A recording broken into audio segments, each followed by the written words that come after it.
Hey, James, you're the problem. If this doesn't work this year in this system with this team, then you're going to go and point fingers at everybody else, and you're going to go back home and you're going to start swiping right for another team, and there's not going to be anybody left. Because, James, you're not the beard, you're not the system, you're the problem. And the mic drop, Devin. So the NBA should absolutely have an award for Rant of the Year. I would absolutely give it to that guy. Look, we're going to play that entire rant for you here in just a second. The Clippers, as you all know, have been bounced out of the NBA playoffs, and at this point, everybody's turning their attention to whether or not the Clippers should sign good old James Harden, who's definitely skiing down the backside of Career Mountain at this point.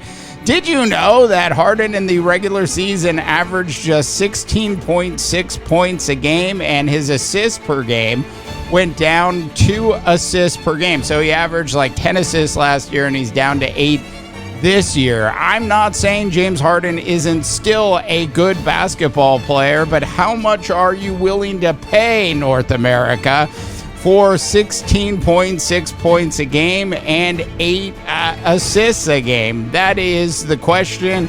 I will answer that for you here after we play this rant. It is absolutely legendary.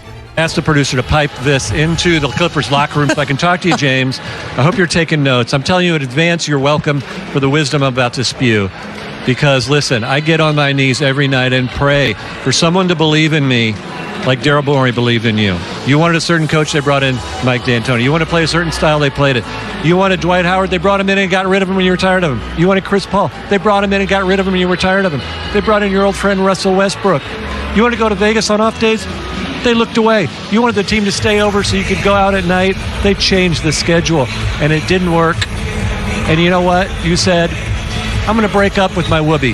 Not good enough. I see the bright lights in New York. I want to go there. My old pal, Kevin Durant. It's going to work. The big three. And all after 1 year, you wanted out. You realized, oh my gosh, I took this guy for granted, the guy that believed in me. I went back with Daryl Morey.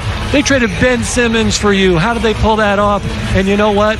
You went there and you got a partner who got the MVP. He won the MVP. And what did you say afterwards?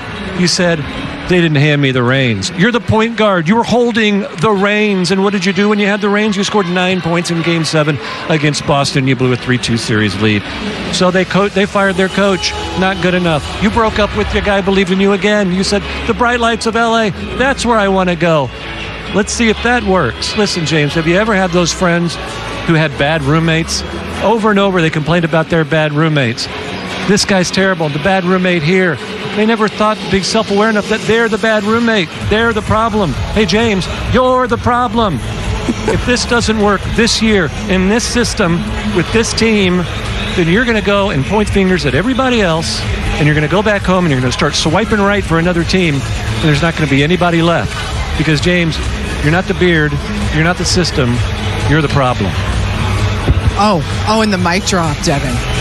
Seriously, Adam Silver, it is time for the NBA to award an award to a member of the media for the Rant of the Year. That guy certainly would win it. Now, in terms of what do the Los Angeles Clippers do at this stage of their lifetime? Look, the Clippers are moving into a brand new $1 billion plus arena in Los Angeles this upcoming season. And the question of, do they bring back PG-13 or do they go ahead and let PG-13 walk out the door? Do they bring back James Harden? That really is the point of today's topic. I think PG-13 is going to bail on the city of Los Angeles. In terms of James Harden, it's really just a question of the financing. Now, James Harden is definitely going to want to make $35+ million a year. And if you're the GM of a basketball team, are you willing to pay a guy that's definitely skiing down the backside of Career Mountain at this point? His scoring average over the last couple seasons has definitely gone down. Now, in 2021, he averaged nearly 25 points a game. He finished last season averaging 21 points a game. This year, the true deterioration began, and he was down to 16.6 points a game. Now, some of you out there might say, well, DeBaugh, there was just so many weapons on that Los Angeles Clippers team. So many weapons that James didn't get his. Look, that might be the case, but certainly when you actually look at his overall performance with the Los Angeles Clippers, is it worth $35 million a year? Look, if James Harden's willing to take a discount to stay in the City of Angels, I don't know, maybe something around $25 million. I love how I'm spending Steve Ballmer's money, but maybe somewhere around $20 to $25 million would make sense. All right, North America, you tell me what you think. I want to hear from you. Go ahead and drop in your comments. Also, if you haven't checked out our big sports website at underrated.media, make sure you do that and sign up for what I believe is the best newsletter in all of sports. For the Underrated, I am Dave DeBaugh, wishing you all a tremendous rest of your sports viewing day. To the guitar riffs we go.